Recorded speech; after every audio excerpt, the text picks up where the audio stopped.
ci mbir yi fi mu toll nii ak voilà donc. daanaka boo koy xool coow li bari na ku nekk ngi am nooy waxee ak nooy gisee et c'est tout à fait normal. Parce que comme nuñ ko waxee rek loolu la bett mën la. jàpp naa ni nag lu si mun ci am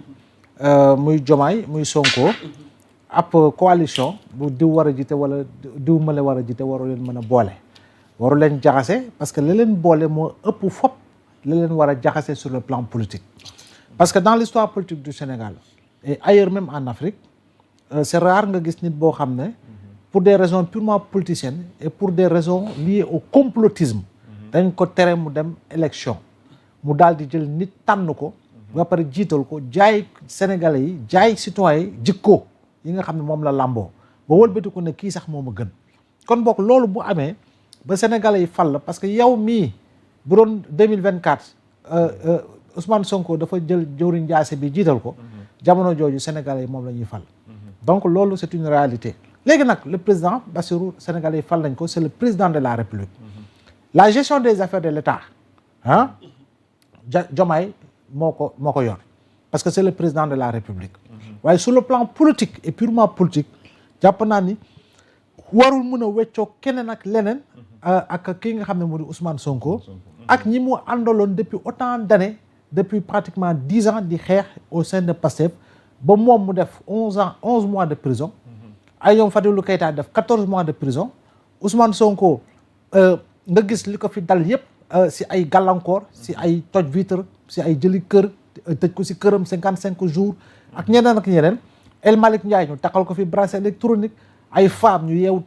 accuser leen de terrorisme seen ay ndaw ñu rey leen ñii ñu torturer leen camp ñenn ñi ñu accuser leen de complotisme terrorisme atteinte à la sûreté de l'État ay cocktail molotov jël ay bébé sax boole leen si buñ leen di tëjee ak seen ay waajur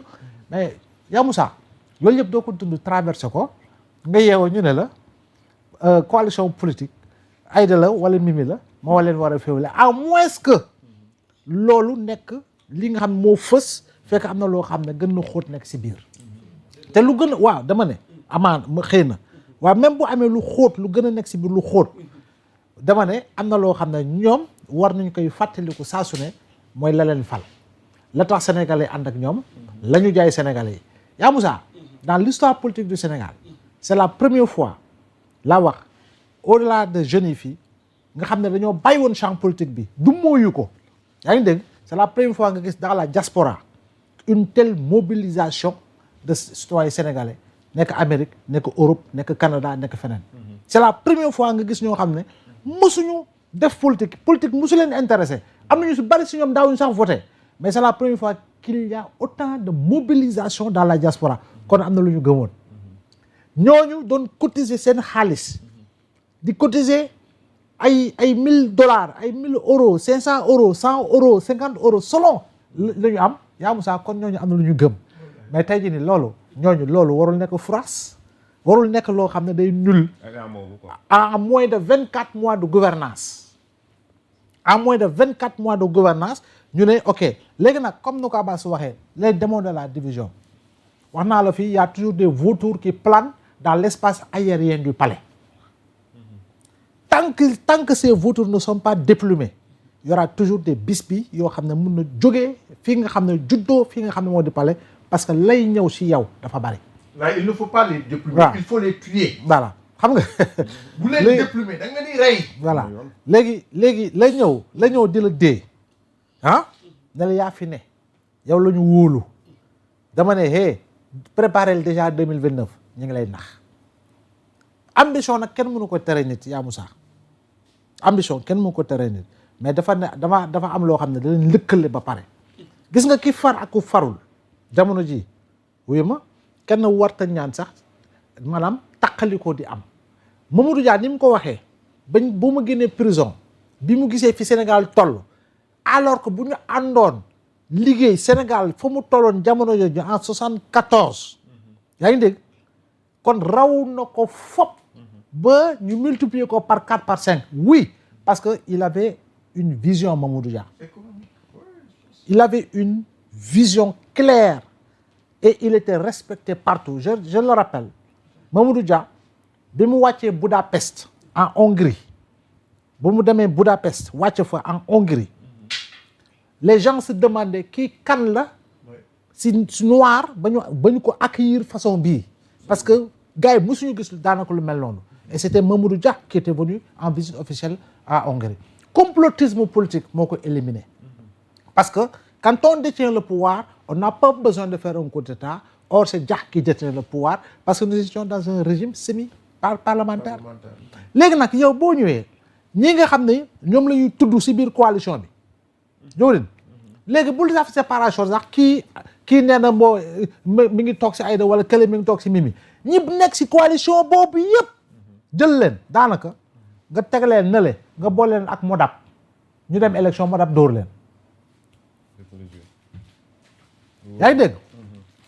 xam nga jëlal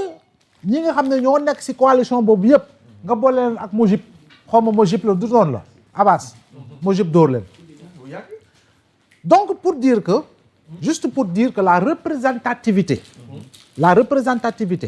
sur le plan politique et sur le plan électoral est portée par Pastef man personnellement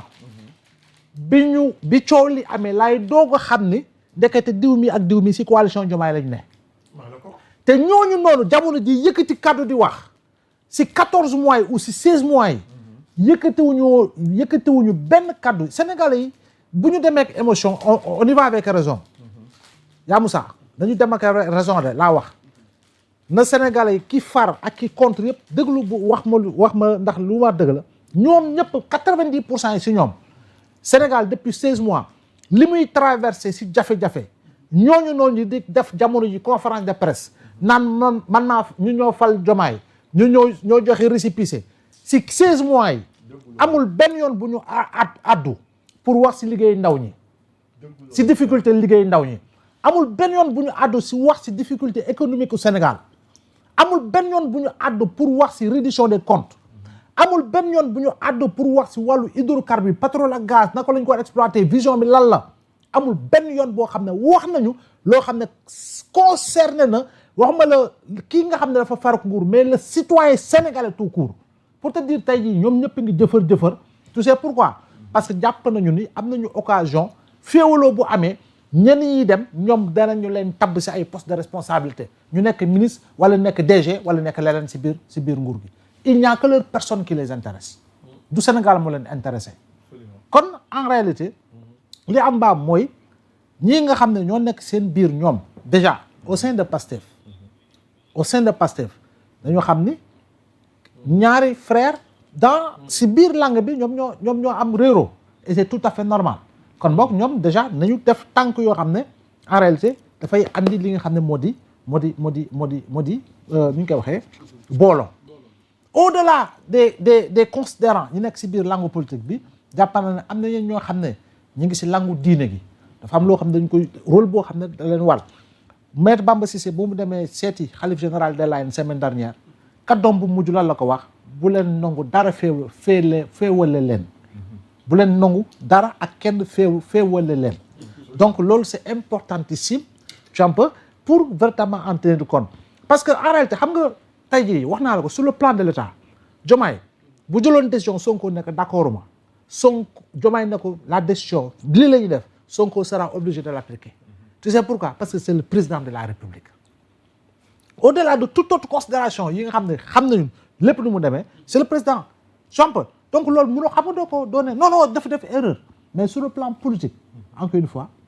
amul lenn lu mu war a xëccoog Sonko sur le plan politique amul lenn lu mu war a mën a jël comme décision parce que moo toog ak Sénégalais jàkkaarloog ñu ne dama décider démissionner pour rester au-dessus de la mêlée quand on est au-dessus de la mêlée doo liggéey di concocter wala bay tànn nit dans la coalition parce que la coalition est une entité politique portée par un parti politique qui est au pouvoir et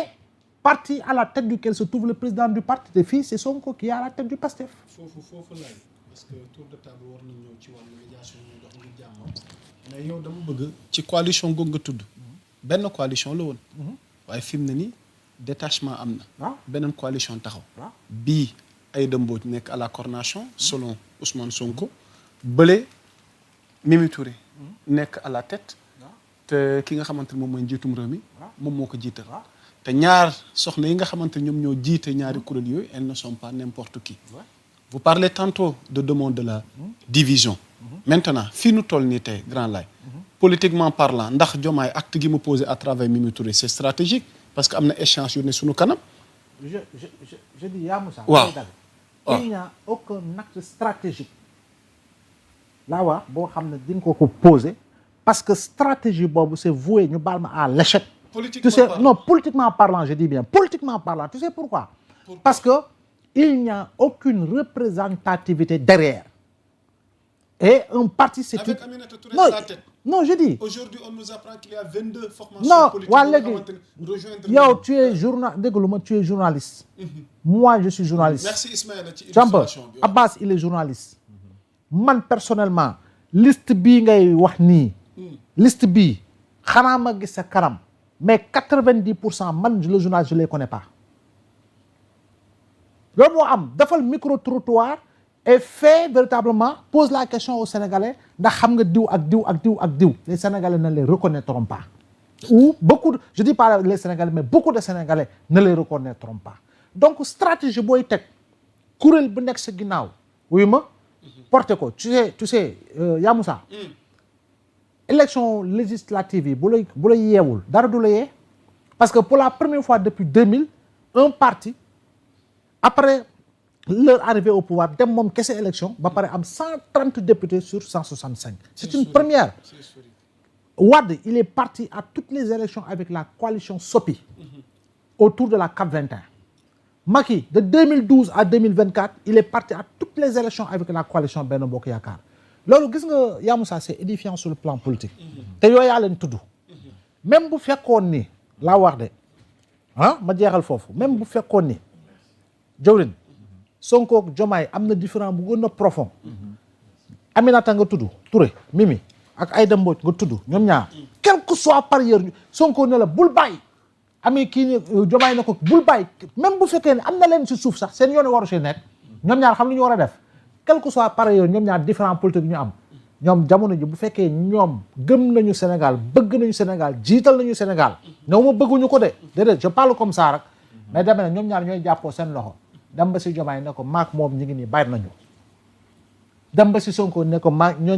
ñaar ñi ngi nii bàyyi nañu tànn leen keneen koo xam ne dinañu rassembler waat ba pare ñu jëm fi nga xam ne moo taxoon ñu jaayoon projet bi Sénégalais yi ba Sénégalais yi fal ñu sous l'impulsion de Sonko parce que bul fàtte coalition bi Sonko président la conseil constitutionnel bi mu génnee décision ba ne Sonko mënta dem élection avec la publication des vidéos yaa ngi koy fàttaliku yu mujj yooyu c'est la ñu jël si presque si 2 semaines la ñu jël coalition Sonko président tuddee ko coalition Diomaye président. mooy 2019 voilà à 2024. voilà yaa ngi dégg donc le concepteur le géniteur le penseur mais c'est Ousmane Sonko sur le plan politique loolu foog nga nangul ko ko. Rien ne peut se faire en dehors de lui. Non, je dis,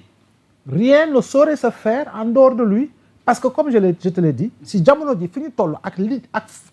nu ñu duggee si élection yi ak ba victoire ñoom ñu am ko mais je te dis le concepteur c'est qui le géniteur c'est qui le conducteur de la locomotive qui a tiré l'ensemble de ces wagons là mais c'est qui mais c'est lui. C'est Ousmane Sonko. Ce n'est personne d'autre donc pour jeexal gis nga ñii nekk si biir coalition boobu noonu di conférence de presse di yëkkati Sénégalais bu ñu leen déglu parce que ñooñu du Sénégal moo leen yitteel gis nga weñ xeexu mango lay wër pour biw ko xam noonu la c'est biw ko voilà xeexu mango lay wër pour biw ko donc xeexu mango boobu gars yi nañ ko jël gas ko suul ko ba weñi réer dootu ñu xam fu ñuy biw parce que du dara lu leen intéressé encore une fois ñooñu noonu du Sénégal du Sénégalais yi du jafe-jafe ndaw ñi xam ne ñi ngi si Jakarta bi ñi ngi marchand ambulant ñi ngi leneen ak leneen du jafe-jafe hôpitaux yi nga xam ne dañoo feebar ku feebar dem fa gën a feebar seen jafe-jafe du leneen xam nga lan la ñoom suba nañu dégg monsieur le moo leen intéressé jamono ji monsieur le moo leen intéressé moo tax tey nii yëngu-yëngu yu bari ku nekk naan toxu naa fee dem naa fee nangam sangam naa fee alors qu'en réalité seul le Sénégal doit être mis en avant seuls les intérêts des Sénégalais doivent être mis en avant bu dul loolu rek en réalité on se mettra véritablement dans un carcan purement partisans et ce serait dommage. alors waxtaan wi dee dox di wéy Abbas. dama bëgg nga rebondir tuuti on ne va pas revivre nag l'histoire de la fable de Jean de La Fontaine le corbeau et le renard. léegi dama bëgg ma embrayer. waaw allez-y. Ismaïla jox ma liste bi nga génnee léegi. ah bon parce que waa waxtaan dafay ànd ak firnde. Ismaël waaw Ismaël ne da ngay progresser liste étape par étape. bi mi ngi noonu. waaw 1 mouvement Sénégal 2.0 nga ne président bi Babacar Sélé Diagne tappel ci internet bi doo ko gis. 2 2 mouvement Matam derrière Diomaye